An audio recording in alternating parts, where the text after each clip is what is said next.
मान्यवर प्रांत संघचालक विश्वनाथ जी निगम जी, इस कार्यक्रम में उपस्थित बहनों तथा भाइयों, आज अपने भारत का 74वां स्वतंत्रता दिन हम लोग यहाँ पर संपन्न कर रहे हैं। यह कालखंड इस समय का कई कारणों से चर्चा में रहा है। एक महामारी से देश और देश केवल नहीं तो सारा विश्व जूझ रहा है।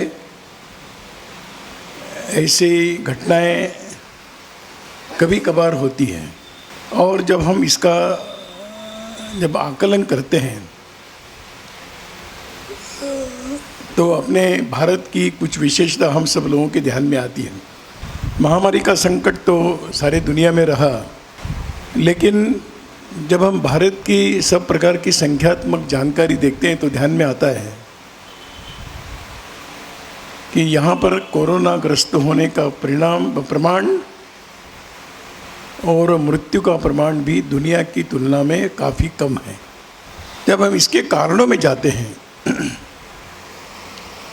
तो एक ही कारण इसका ध्यान में आता है कि भारत की जलवायु में, भारत के भूमि में, यहाँ की सांस्कृतिक जीवन में, परंपराओं में कुछ बातें ऐसी हैं कि जिसके कारण सामान्यतः हमारे यहाँ पर प्रतिकारक क्षमता बहुत अच्छी रहती है। तुलना ही करना है तो मैं केवल एक ही देश की करता हूँ। अमेरिका साफ सुथरा है, बहुत ही बड़ा विस्तृत भूभाग उनके पास है और जनसंख्या की तुलना में भूमि बहुत बड़ी है। सब प्रकार की स्वास्थ्य की सुविधाएं वहाँ उपलब्ध है। इसके बावजूद सबसे अधिक प्रभावित और सबसे अधिक मृत्यु उसी देश में हुई है। तो यही एक सिद्ध करता है कि भारत जैसे देश के जनसामान्य के जीवन में सब प्रकार से जलवायु के साथ मिलकर रहना अथवा ऐसे आए हुए संकटों के साथ प्रतिकार करते हुए रहना, ये भारत की क्षमता अधिक।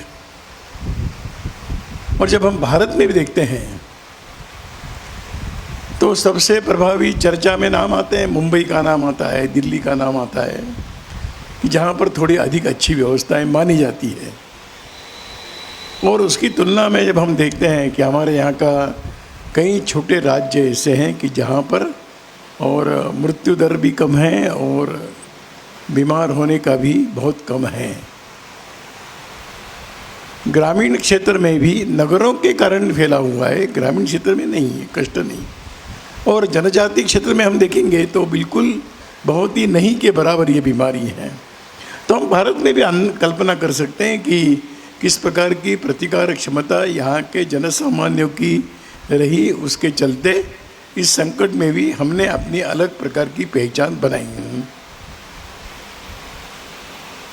तो हमें इस बात का भी गर्व है कि हम इस प्रकार के परिस्थिति में भी और जूझ कर खड़े हो सकते हैं। दूसरी एक बात केवल इसी निमित्त से आजकल चर्चा में चली है, उसका केवल उल्लेख करना चाहूँगा।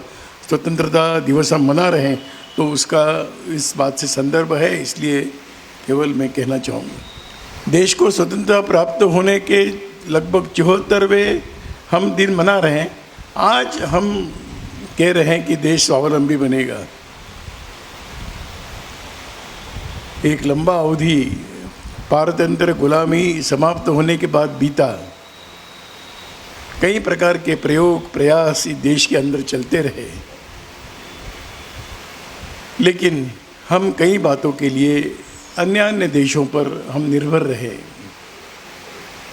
एक समय था कि जहाँ पर जब हम 2 समय के भोजन के लिए भी विदेश की सहायता पर निर्भर थे।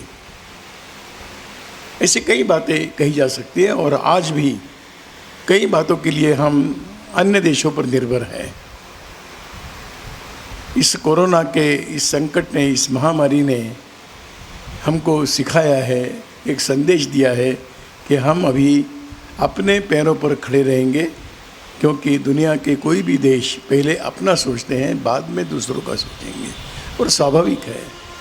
इसलिए हम अन्य लोगों के और कृपा पर, उनकी मेहरबानी पर हम जीने वाला समाज कोई सम्मान कैसे प्राप्त कर सकता है। इसलिए आत्मनिर्भर भारत की बात चली है। आत्मनिर्भर भारत को ही अगर दूसरे शब्दों में कहना है तो एक स्वदेशी तंत्र पर चलने वाला एक भारत हमको खड़ा करने की आवश्यकता है। भारत की जलवायु, भारत की भूमि, भारत की जनसंख्या, भारत की मान्यताएं, भारत की परंपराएं, भारत का सामर्थ्य इतना है कि हम अगर सब संकल्प लेंगे तो आत्मनिर्भर भारत होने में कठिनाई नहीं है। लेकिन आत्मनिर्भर भारत की एक शर्त है कि आत्मनिर्भर राज्य बने। आत्मनिर्भर राज्य की एक शर्त है आत्मनिर्भर जिला बने, और उसके भी नीचे हम जब जाते हैं तो हर व्यक्ति आत्मनिर्भर बनने की दिशा में प्रयत्न करना चाहिए। और इसलिए यह एक संकट में भी एक अच्छा अवसर और दुनिया ने हम सबके सामने रखा, और मैं समझता हूँ कि एक देश के स्वाभिमान, देश के स्वावलंबन, और इस प्रकार का हम जैसे भी हो हम अपने यहाँ की इस सब बातों को लेकर चलेंगे। इस प्रकार का एक अवसर हम सब के सामने इस महामारी ने लाकर खड़ा किया है। हम सब इसका विचार करते हुए अपना देश आत्मनिर्भर बनने में, मैं एक व्यक्ति के नाते, हम एक समूह के नाते हमारी भूमिका क्या है, इसका जितना हम चिंतन करेंगे, जितना आत्मनिर्भर बनाने के लिए अपने व्यक्तिगत सामूहिक जीवन में समझौता करते हुए चलेंगे, तो यह देश फिर एक बार विश्व के सामने सही दिशा में चलने के लिए विश्व को प्रेरित करने वाला रहेगा। आत्मनिर्भर भारत नहीं, हम चाहते हैं कि देश के छोटे छोटे, विश्व के छोटे छोटे देश भी दूसरों के बड़े देशों के चंगुल से मुक्त होते हुए अपनी जो भी उनके पास उपलब्धि है, जो उनके पास साधन है, उसके आधार पर आत्मसम्मान के साथ जिए। यही हम सबका स्वप्न है। प्रारंभ भारत से करना पड़ेगा। भारत की ओर देखकर बाकी दुनिया के छोटे देश भी इस दिशा में चलना प्रारंभ करेंगे। इस संदर्भ में आज के वर्तमान में हम सबका कुछ दायित्व बनता है, उस दायित्व को हम लोग समझें और उसके अनुसार संकल्प ले। यही आज के दिन का संदेश है। आप सबको नमस्कार, धन्यवाद।